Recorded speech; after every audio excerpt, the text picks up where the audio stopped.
Hi guys, I'm Marie, And I'm Maddie. and we are here recording Lost in the Woods. Welcome. Also, huge shout out to everybody that joined us on our Magic Mind Challenge. We would love to hear how you were your best self for 14 days while drinking Magic Mind as part of your daily routine. Focus and energy without the crash of coffee? Yes, please. I had a very productive 2 weeks and was able to severely cut back my caffeine intake. We will be posting a little contest on social media to give away a free case of Magic Mind, so go and check that out. Today we are going to be talking about Annie Schmidt, whose name is actually Anne Schmidt, but she goes by Annie. And on October 16 of 2016, she would disappear from social media and seem to drop off the face of the earth. Now, Annie is 5'4", weighing about 125 pounds. She's an avid hiker and would often hike alone, so not unusual for her to go out on day hikes by herself. Annie moved from Salt Lake City, Utah to Portland, Oregon in July for a new job. And she had actually originally moved to Texas where her brothers were living and decided immediately that she hated it there. And the company that she was working for would find her a position in Oregon, which was an opportunity that she would jump at because she loved hiking and spending time in the outdoors, and Oregon was a much better area for her. Oregon's a lot like here. Most Washingtonians say they like Oregon, and most Oregonites say they like Washington. Yeah, they're very similar, so that makes sense. It's Oregonites, right? Is it Oregonites? I don't know. Oregon people, what do we call you? Because it's Washingtonians. Washingtonians, Oregonites? I feel like it's Oregonites. Sounds good to me. Correct us if we're wrong. But I do feel like I could live in Oregon because I'm familiar with Washington and they're very similar. Also, going from Washington to Texas would be shocking. Oregonians? Oregonians. Oregonians? Is that right? We just looked it up and apparently it's Oregonians, which kind of sounds like a guinea pig. I'm not really sure. Not Oregonites, Oregonians. Oregonians. Sorry about that, Oregon. Annie had 4 siblings, and she was the second born of the 4 children. So her family was part of the Church of Latter-day Saints, which I think is Mormon. Yes. Yeah. Her mom would say that she had the gift of loving people and wanted to sing and write music, and her family said that she was very musically gifted. Her dad was also musical, and he was part of a band, or I don't know if they're considered a band, but the piano guys. He's part of that group. On Monday, October 17, people started to notice that Annie hadn't posted on social media, which was kind of unusual for her. And by Tuesday, concern began to grow because she had not responded to any of their messages and still hadn't posted anything on social media. I don't think anybody would be worried about me yet. I think I'd have to go like a month without posting anything for anybody to get worried. And even then, I don't think anybody would get worried. No, dude, if I go missing, no one's even going to know I'm missing. No one's even going to be concerned. That is a fact. Her mother, Michelle, had tried texting her with no response. And they had plans to go camping. And her mom would actually be getting on a plane in a couple days. But she figured her daughter was just busy and she would see her soon anyway. But on Wednesday, October 19, she would be left standing at the airport with no ride. Annie did not show to pick her up as the pair had pre-arranged. She still wasn't that worried and said, okay, I'll rent a car and I'll go find out where she is. But her uneasiness grew as she drove the unfamiliar roads of Portland. She drove to Annie's where her roommate Anne, kind of confusing, Anne and Annie, opened the door and she said, is Annie here? And Anne would reply, I thought she was with you. Anne was actually surprised to see Michelle as she assumed that Annie and her had already left on their camping trip. So she's thinking she hasn't seen Annie for a couple days because maybe they left on their camping trip early. Yeah. Immediately, they both knew that something was terribly wrong. And her mom would actually go to the police station to report her daughter missing. But by this point, it had been 3 days since anyone had seen Annie. Now, at the police station, they would ask her questions like, was Annie on drugs? Was she suicidal? Did she have an argument with you? Kind of the standard, there's an adult who has gone missing questions, right? Still, that would be very frustrating, I think, to have somebody, like if you went missing and I went to report you missing and they're like, well, does she do drugs? But police obviously have to consider, did Annie just leave on her own? But it doesn't sound like they thought that.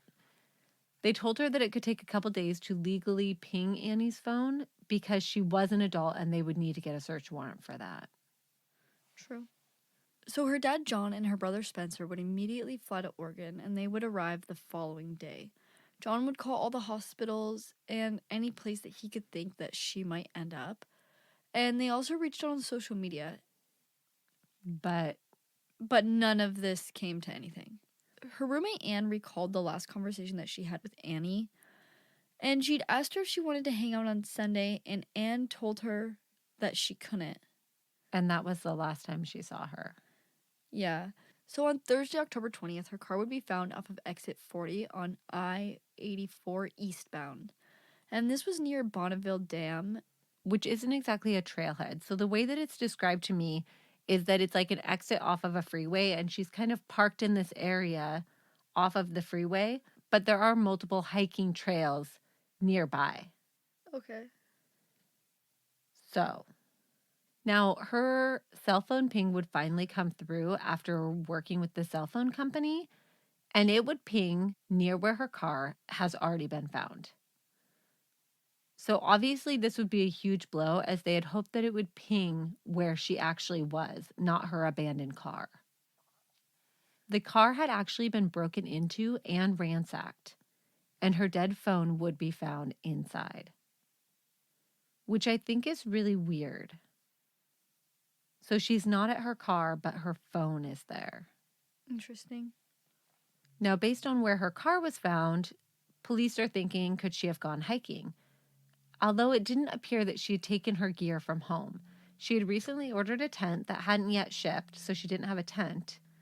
Her tennis shoes, which they thought might have been the shoes that she hiked in, were at home along with her backpack. So on Friday, October 21st, which is 5 days missing, the search finally begins. That's Oh my a God. really late start. That's such a late start. That's like the time where a lot of searches end is after 5 days of searching for somebody. I would be freaking out if I was her family at this point. So as Michelle drove to the search and rescue base camp, she saw all the emerald greens and brilliant blues that Annie had described. And she would say out loud, Annie, I think this is so beautiful. And she felt like her daughter responded, I knew you would love it.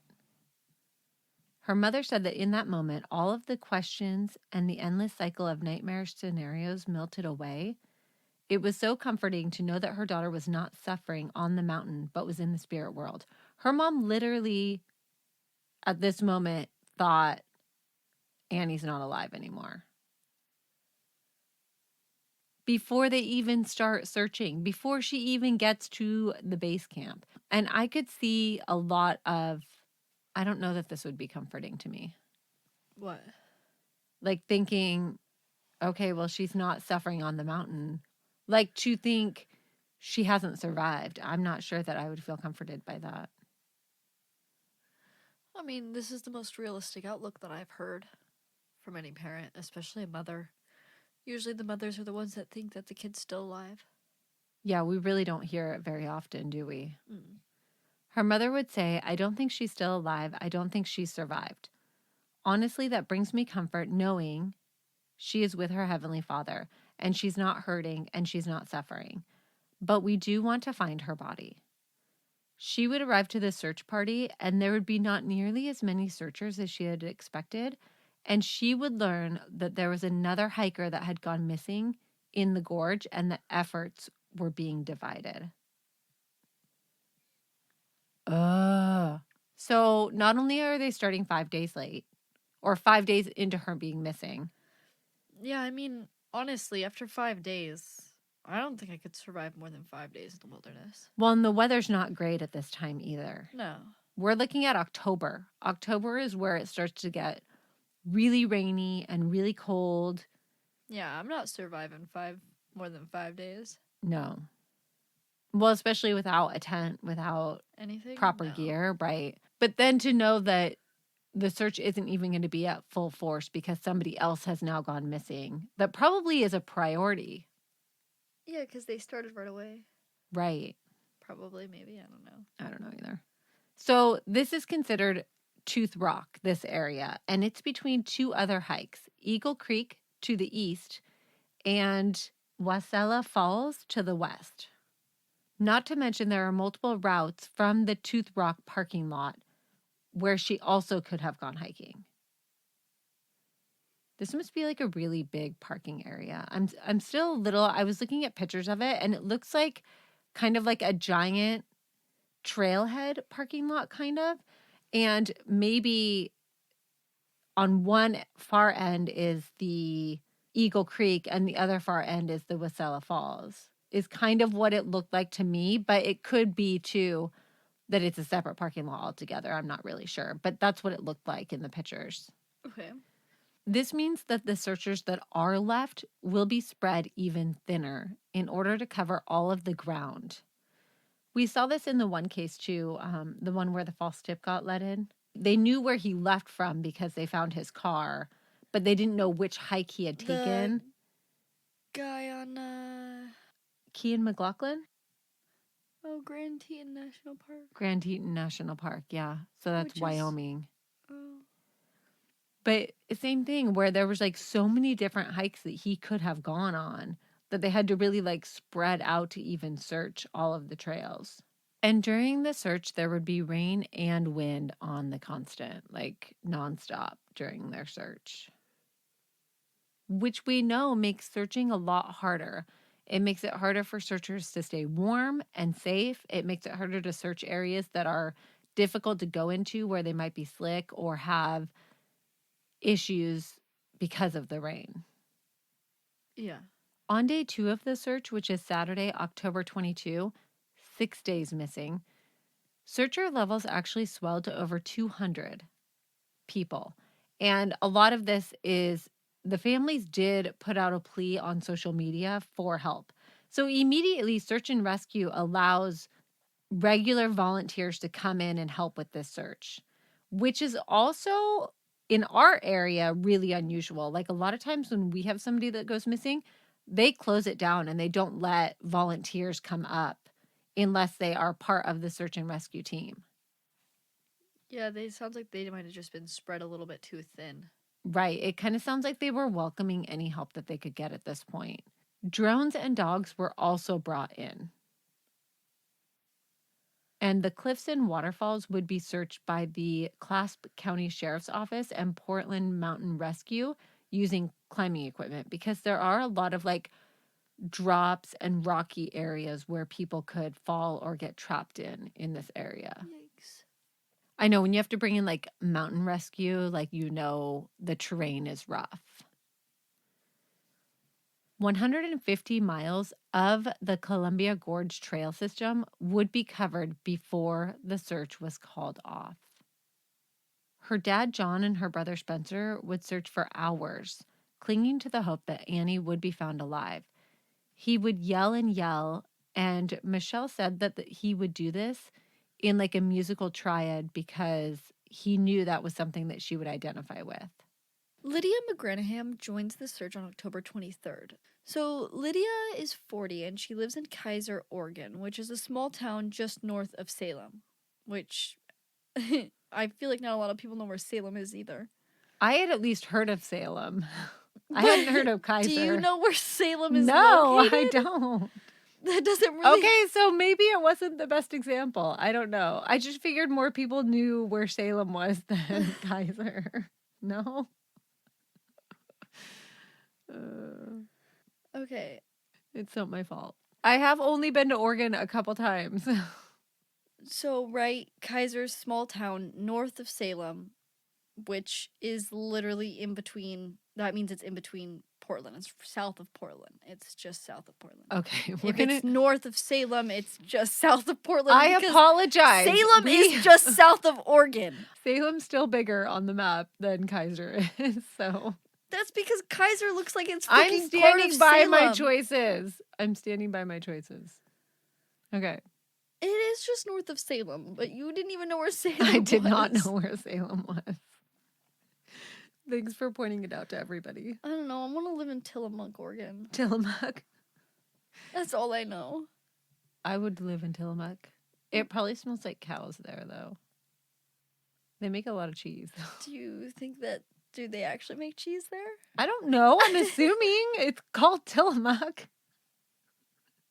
Is it completely unrelated to the cheese? I actually don't know. Okay. I'm just giving you shit. I have no idea if it's actually related to the cheese. I'm pretty sure it is. Maddie's being rude today. Okay. Okay. Lydia had seen on the news about Annie going missing while hiking, and this was only an hour and a half away from where she lived, and after seeing the family's pleas on Facebook, she felt compelled to go help. And Lydia's an avid hiker, and she's very experienced as well. She had not hiked in the area where Annie's car was found, but she had hiked very similar trains because hour and a half away in Oregon is... She's very familiar with the terrain, yeah. At least the type of train. Mm-hmm, yeah. She'd also been listening to the Piano Guys when she first heard about Annie, and remember Annie's dad is part of the Piano Guys. Mm-hmm. This was about 3 days missing when she heard a voice telling her to turn on the news. Still, she was hesitant to get involved. She wasn't search and rescue, but it would gnaw at her all day, and she felt like she just couldn't ignore it any longer, and she would end up going out to help search. She would arrive on Sunday, and the searchers would be split into small groups, and she would be group number 1. And she'd be the only girl in her group. Yeah, I guess she was saying that, like, whoever was, like, splitting them into groups, like, pointed at her and said, "You look like an experienced hiker," and put her in, like, one of the more experienced groups. So her group was going to be searching along the river, and they would finish around noon. After most of the searchers had gone home, she decided to start at Annie's car and try to think like her. Which, that's probably what I would do as well, honestly. Like, if I was out there searching, and I know it might seem crazy that they get done at noon and they, like, stop searching, but a lot of times when you're out searching off trail in these areas, it's very, very tiring, and the terrain can be very treacherous. So starting later in the afternoon can be kind of dangerous. So ending at noon. Well, then you still have to hike back to wherever. Right. So ending at noon is probably not as crazy as it sounds. But I would want to start at the car too, and I would want to try to think, like, where would I be going? Where would Annie go? That kind of thing. When we've gone out on searches, we like to start at the campground or where they were and then work our way around the area from there. Like somewhere we knew that they were. So she would head down a trail called 400 was the name of the trail, or the number of the trail. And after a little while, she came to a branch off, and there was a rock on the ground with an arrow scratched on it, pointing up. And it also had Munra scratched onto it. She would take this trail, and it would lead her to the unmaintained Munra Point, which is an exposed knob at the junction of 3 spiny ridges and has a full view of the Columbia River Gorge. And when I looked at pictures of it, it's kind of like you're, like, up on this ledge and it just kind of drops off on all sides. It's really pretty, actually, but it does look very steep. She would say that she felt like it was a place that Annie would have gone. And that night, she had an intense dream where she felt herself falling, and she woke up feeling as though she had seen Annie in her dream, and she was sure that she had been at Munra Point, and started to wonder if maybe Annie had fallen from there. On October 26th, she had planned a hike for her 40th birthday, but the night before, she found out that the family was spending one more day searching for Annie, and thought, I can't do my own thing, not as long as Annie's out there missing. And she decided to join the search again for another day. So she shared her dream with the searchers and said that she wanted to search at Munra Point, but the group had already searched there and had plans to search another area, and she would stay with the group and go with them. Halfway through the day, another searcher suggested that he didn't think that she was in this area, and him and Lydia and another searcher decided to go search some cliff areas around Munra Point, but they did not find any sign of Annie. Yeah, so basically they were assigned to like a different area, but halfway through the day they were like, this just doesn't feel like where we should be searching. And they decided to go back to Munra Point. Probably because Lydia wouldn't let it go, would be my guess. She really wanted to search Munra Point. Lydia said, after that, I felt such a strong pull. I'd come home, I couldn't sleep. She said she had a serious drive and intuition to find Annie. And in fact, whenever anyone would ask her to search away from Munra Point, she would ask to get moved to a different group. Like she only wanted to search around Munra Point. Either way, the official search would end on Sunday, October 23. And a family friend named John Harding said, I'll remember forever the feeling of that Sunday night watching the sheriff pack up and drive away without finding Annie, leaving the Schmidt family and a few friends in a dark, rainy parking lot in the gorge, 630 miles from home. Now, John actually got involved in the search when his daughter, who was a friend of Annie's, messaged him about Annie's disappearance while he was on vacation in Utah. So he's like on vacation. He said that he couldn't sleep at all. And by 6 a.m. on Friday, October 21, he had a bag packed and was ready to head out. And when the official search actually ends, he takes the reins and continues to organize things for the family. Okay. He would also call Marty Newey to the search. And Marty, having children around Annie's age, said that he felt like he needed to help. He would say that it was amazing how many people were working together, searching, providing food, and providing shelter. There was like one story that I read about, like they were outside and people were like under whatever cover they could get trying to cook food for searchers while it was like pouring down rain and dark and cold. Jeez. Yeah, it's crazy. We also have another Annie that gets involved, and she actually lives in Idaho but could not help search in person. So she would set up a Facebook group organizing searchers and tracking what routes had been covered. This is super important when you're out with a bunch of random people searching for somebody. Yeah. She would also help organize canines to try to join the search. And she had a list of about 20 names, and she would get to the very last name before she found someone that agreed to fly out and help by bringing multiple dogs to Oregon. Also on November 6th, family and friends and supporters would participate in a fast in order to help with efforts. So it was basically like fasting and praying on that day. Her family and members of her church would continue searching. We just walked up the creeks. We're going chest deep, wading, walking, looking to see if she's fallen into the creek, trapped under a rock, or wedged behind a log. They're just all out there trying to find her. Jesus. At least her family doesn't have unrealistic hopes like her mom is very much. I feel better and worse. I feel worse that her mom is so self-aware that her mom is like, no, dude, my daughter's dead out there. Because that's tragic. But it makes me feel better that they don't have an unrealistic view of finding her alive, because I always feel so bad when, like, one of the parents is just completely set on their family member being alive. Right. And we've seen that multiple times where one parent believes their child is alive and the other one doesn't. It's usually mother versus father. I feel like the mom usually thinks the kid's alive. I think a lot of mothers think that they would know if their daughter wasn't alive anymore. Like that keeps them clinging to that hope, I guess.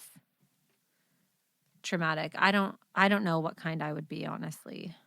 Now, on November 10, Joe Jennings, who is president of the Great Basin Canine Search and Rescue, would join the search.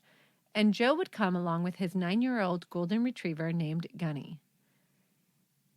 They were assigned to search the area below Munra Point, and Lydia would join them on this search. Not surprising because this was her preferred search area. There was an area that they wanted to search where Annie may have taken a shortcut. So they had heard that there was like this shortcut in that area, and Annie was known to take shortcuts and maybe leave the trail every now and then. And this area would be steep with thick vegetation. It was also very windy, and Gunny had trouble keeping a scent. So he was able to pick up a scent, but he kept losing it because of the wind. There was talk about going back to the trailhead, and Gunny was like sitting on the cliff edge, and he was barking and whining, and everybody seemed very frustrated because I think when these dogs got there, they were like, oh my gosh, we have a scent. Like, we're going to find her. And then it just turned out that it wasn't working. On November 11, there would be a magnificent sunrise that John Harding would get a picture of while driving to the search. And on this day, Lydia headed back to the area with Liz Hall and her dog, Rue. And this would lead them to the same area that Gunny had taken them to.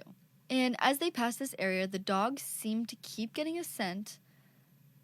And Lydia sees a sock on the side of the hill, and then a shoe, and then she saw a backpack. So it was around 11 a.m. when they would find human remains at the bottom of a steep cliff. And the cliff was about 300 feet above them. They called it in, but were unable to definitively say whether or not these remains belonged to Annie.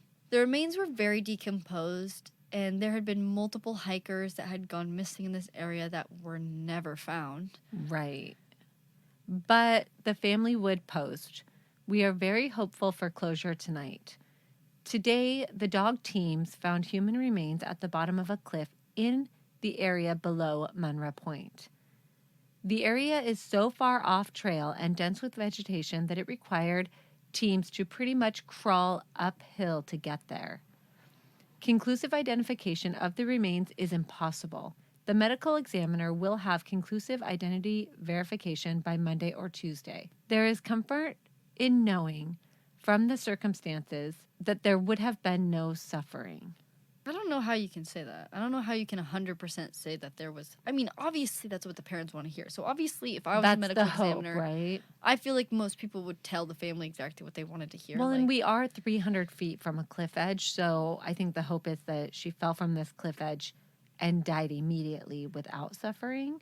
yeah, but who knows how she slid off the Right. cliff. Like, But I think they're maybe implying here that this would have been better if she had fallen off this cliff than like if they had just found her lost, like Yeah. where she had lived for days maybe and suffered. yeah, she still could have lived for days. I know. Because who knows when she even fell off the cliff? She was off trail either way. The cliff is Yeah. off trail. I know. What if she was already off trail for 4 days and Thank then you. died? Yeah. And She then, was like- weak and fell off of the cliff. Yeah. They did say we can positively identify the clothing and personal items found at the site as belonging to Annie. So the family knows right away, even without positive identification, that this is Annie based on the items that they find with the remains. The sheriff's department is making a public statement that there is reason to believe that Annie has been found, awaiting conclusive evidence from the medical examiner. We wanted each and every one of you who are special beyond words to us to hear it first. There is no way to thank our Heavenly Father and His Son, Jesus Christ, for the support that we have felt through you. You have searched with us, prayed with us, hoped with us, fasted with us, and supported us and sacrificed for us. We thank you from the very bottom of our hearts. Much, much love, the Schmidts. Also, the people who were searching said that if they had gone around the corner the day before from the last area that they went to, that they would have found Annie that day. Like, that's how close it was. And the following day, the medical examiner would positively identify the remains as Annie's. It appeared as though she had fallen from cliffs above and died on impact, as her cause of death would be ruled blunt force trauma. her and her things were covered with leaves that had been attached to the trees still when she had gone missing. So they knew that she had been in that spot for quite some time. Mm-hmm. So there was no easy trail. There were a lot of drop-offs and places that someone can fall. So they don't know exactly where she fell from. It was rainy and windy the day that Annie went hiking, and she was alone and her phone was in the car. Maybe her battery died before she left the car. That's what I'm thinking, because I don't know why else you would leave your phone in the car, especially No if you... service. Well, and I don't know, there wasn't a list of her belongings that she did have with her. She obviously had a backpack, which they thought she had left at home. So obviously she had more than one backpack, but we don't know if she had like a camera with her, because if her phone was still alive, you would think she would have that with her to take pictures. But she may have had a camera with her as well.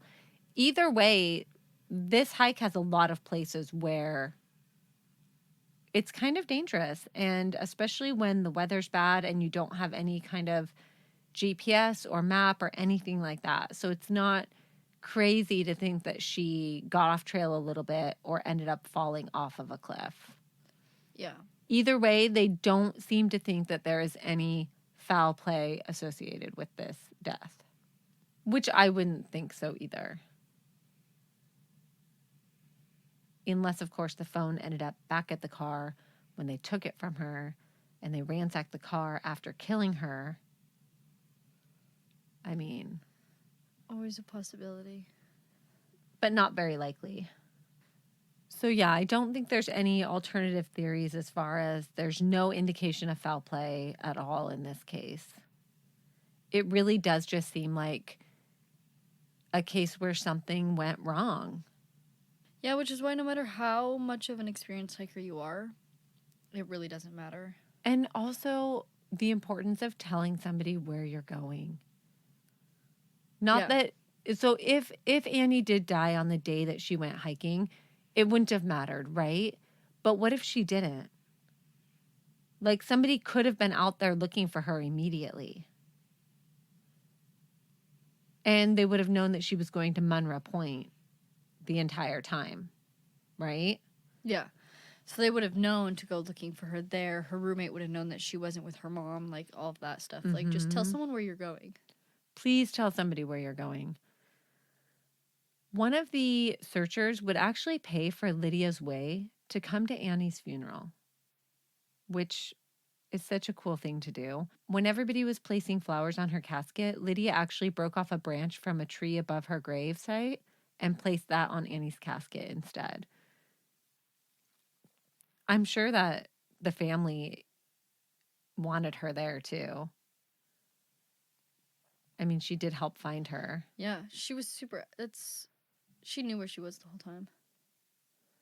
Her mom, Michelle, also wrote a book called Carried: How One Mother's Trust in God Helped Her Through the Unthinkable. If you want to read more from her perspective on this story and how her and her family have handled all of this. Annie's last Facebook post said, "Fill your life with good vibes." And that's kind of a theme that you'll see if you go and look at her like Facebook memorials or anything like that. So this is Annie's New Year's resolution list. Oh my God, no. Isn't it so long? Oh my God. Annie's New Year's resolution list for January of 2016, it says, P.S. I'm 21. Did you know she was the same age as you? Her New Year's resolution list is so long. Meditate weekly, reject negative thinking, strive to stay inspired, run a half marathon, get into rock climbing, hike, drink more water, let go of worry 100%, trust in God, forgive quickly, faster, and be excited to forgive. You don't need to forgive anyone. I don't know that I could do that. Maddie and I aren't very good at forgiving. Maybe that needs to be our New Year's resolution. Absolutely not. I refuse. Sometimes you don't deserve to get forgiven for things that you do. Said by the person who wanted people to live with crippling guilt for the rest of their lives. By the way, you got a lot of support about that. Like I a don't shocking, even remember what I said. like a shocking amount of support for that. What did I even say? It was on the case where the decision was made not to look for someone. Like they didn't believe that they were missing. And you were like, I hope whoever made that decision lives with crippling guilt for the rest of their lives. And I was like, and then I went on a rant about how, like, that there are certain people that when you make a decision about certain things, you should have crippling guilt for the rest of your life. yes. Yeah. Yeah. You had a lot of support. I was kind of concerned about our society. More people deserve to live with the consequences of the actions of their decisions. And my point had been, I hope that you never make a decision that you have to live with crippling guilt over, because some of these people, I agree that some of them, crippling guilt every day of my life for decisions. like what? I don't know. What do you have crippling guilt about? I don't know. Guilt is actually one of my strongest feelings that I feel for sure. That's funny because I think that's Phoenix's too. Annie also had on her list learn to record because she was super into music. And I'll actually put the YouTube link to the song that her and her brother wrote and sang right before she left, which is kind of like haunting when you listen to it. Well, first of all, I am sure it's a beautiful song, but I will not be listening to it. Maddie can't handle it. I Nope. tried to make her listen to it already, and she was like, Absolutely no. I've already listened to multiple cases of what it was? It was the missing in Nepal case that destroyed me for that. No, I'm done. I can't handle that. That song still pops up on my playlist every now and then because I looked it up on my music app, and it still pops up every now and then. I am not mentally strong enough for that. It's traumatizing. But I think that obviously Annie was very ambitious. This is the longest list I have ever seen in my life. I've never even made a real New Year's resolution before. I never have either. I've never even made a New Year's resolution. Things I was forced to do in school, yes.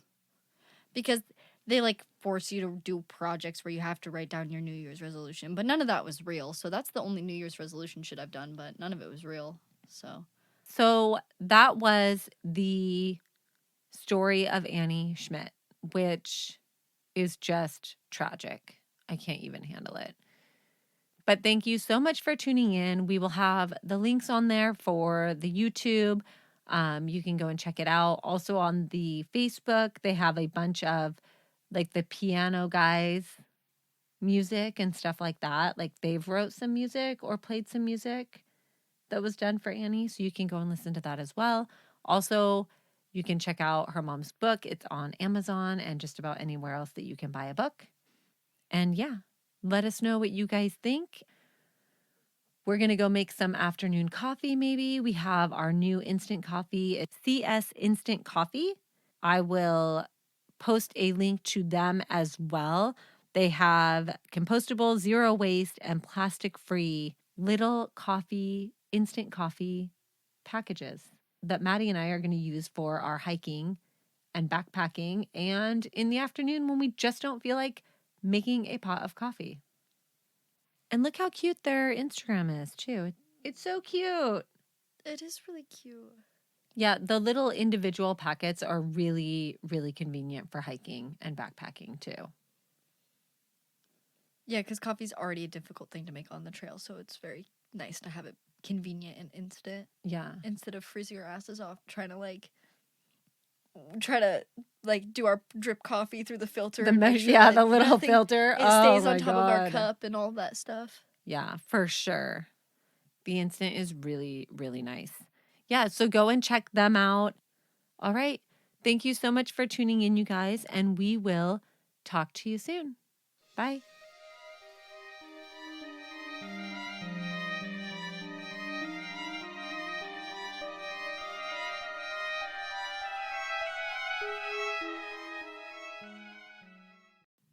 It's against their religion to drink coffee, so it's like, would you rather drink a cup of coffee or a cup of cooking oil? And most students actually answer cooking oil. No. Yeah. Rather drink cooking oil than coffee because coffee's a sin. Phoenix was questioning me about would you rather the other day, and she was coming up with some very disturbing options. I was like, what? Like, would you rather eat cat poop every day? Or would you rather eat something else once a week. I can't remember what it was, but it was really gross. That's disgusting. Shit. But that was actually the day I got my car towed. Oh, really? Half of the people went to one party, and the other half of us went to the other party. And it was the other party. And the other half of us got our cars towed at that other party. So I guess that's we were all cursed. It was meant the lesser of two evils, though. Mm-hmm. That was a stressful night, man. That wasn't even that stressful, dude. What are you talking about? I got my car towed at a party. Big deal. You got your car impounded. Yeah, and not even that. They were like, that tow company made bank that night. They made so much money that night. So Maddie went to this party at a hotel apartment complex. In and high school. How old were you? Like 16? I was 17. Okay. And apparently there were signs everywhere that said you couldn't park. No, there weren't signs everywhere. So you know how apartment complexes usually are like, you have reserved spots and they usually say reserved or have numbers on them? This apartment complex was not that way. It had a lot of blank spots and a lot of numbered spots. Apparently the blank spots were still reserved parking spots. And nobody knew that because there weren't signs anywhere. So we were like, oh, we'll be fine. There's so many people here. Like, they would put out some...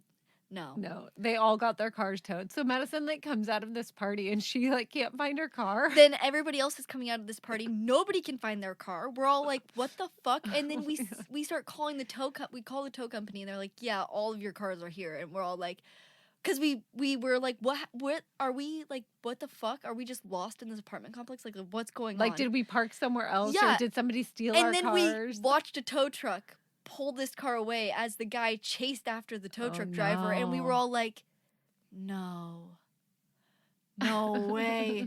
We called the tow company. We all got our cars towed. How much did it cost you to get your car out of? It only cost me like $300 to $400 because only. Oh my god, that's so much. Everybody else had to pay like $800 to get their car out. So Maddie was on top of it. She got a ride there. Oh, by the way, my phone was dead and in my car that got towed away. Mm-hmm. Yeah. Good thing you didn't get murdered that day. Hey, I was with a lot of people I knew. There were a lot of people. But Maddie was on top of it. She got a ride. She got there immediately. She got her car out right away. She was the person I was with. I was like, okay, you're good. Because we all called, because nobody had a phone that was charged either. Because it's 3 a.m. We're all teenagers. Nobody has anything. How did we all survive being teenagers? I don't even know. We end up finding somebody who can come and get us all. Because there's a group of us. Someone who was a big car came and got us. We were all packed into this car that we didn't fit in, and we were all calling people to try to figure out who. And I was like, all right, I got to ride home. I'm good. I was like, I'm going to get my car out. You good? You're going to find a ride home? He's like, I got it. You go. And then we were like, all right, see you. I was like, see you later. And I was like, I have to go get my fucking car. So Maddie got half price on her car because she dealt with it right away. And I got it out, it was only in there for a couple hours. Yeah. But everybody else had to pay between $600 and $800 to get their car out. Fuck. So I was fucking lucky. Well, and you at least had money back then. You had a job, you had money saved. You could afford to do that. That group was lending people money and everything. People were lending each other money and stuff. To try to get their cars out. Yeah. It was a big thing. People were in debt. People from that group, I'm pretty sure that actually a pocket of them don't talk to each other specifically because of money. They never got their money back. I feel like that has to do with why we don't talk. I have to say, I never had my car impounded as a teenager. I was a teenager when my boat partially sank and I was bailing it out. I showed up at my boat with some friends and the whole inside of my boat had filled with water. My bilge stopped pumping and water had leaked in. And so we were all in there trying to bail water out. And we were I sent somebody over to the storage, the dry storage to see if they could find somebody that had a bilge pump. So we were all these stupid teenagers running around. We had been drinking that night too. I had been anyway. I don't know about everybody else. I think there was only one sober person in our group, and it was the person that was driving. So I sent them over to try to find somebody that had a bilge pump. So it's 2:00 in the morning, and they're knocking on doors trying to find somebody that has a pump. while my boat is sinking. That was really stressful. No, that sounds horrible. Yeah, I witnessed some crazy things as a teenager. 10 out of 10 would not recommend. Same. Yeah, Like that guilt girl, is what drove me as a kid. That's what makes me most emotional as especially when I was a kid. Like guilt was so strong. And Phoenix is just like that. Like when she thinks that she did something wrong or she thinks somebody's upset with her, she gets so emotional about it and so distraught over it that I have to like talk her off of a ledge. I'm like, Phoenix, everything is fine. Yeah. Today I was like sitting at my laptop and I was going like this. I was like rubbing my face and she was like, "Oh my God, Mom, what's wrong?" And I was like, "What?" She was like, "You're rubbing your face. Are you crying?" And I was like, "Oh, no. I was just like spacing out. I don't know what I was doing." And she was like, she had like walked over and had her hand on me. And she was like, "You do that when you're about to cry." And I thought you were going to cry. And I was like, "Oh my gosh, I'm fine." I don't cry often, but when I do, it's like very traumatizing to my children. Because I feel like that if people did feel more guilt or had to live with the consequences, that there would just be less bad shit and mistakes happening. I agree with that. I do wonder. It's interesting though that some people have like a guilty conscience and other people don't. Like I don't tend to feel very guilty for things, which I think is probably not good. Maybe. You did give birth to 2 different kids that definitely have psychosis issues. So, psychopathy or sociopathy. I would say, right? Those are the correct terms? I don't know. I have no idea. They sound right. That sounded good though. Yeah, I would say that a couple of my children, it's funny though, because a couple of my children I think are the same way. And then the other half of my children are the opposite and feel very guilty. So explain that to me.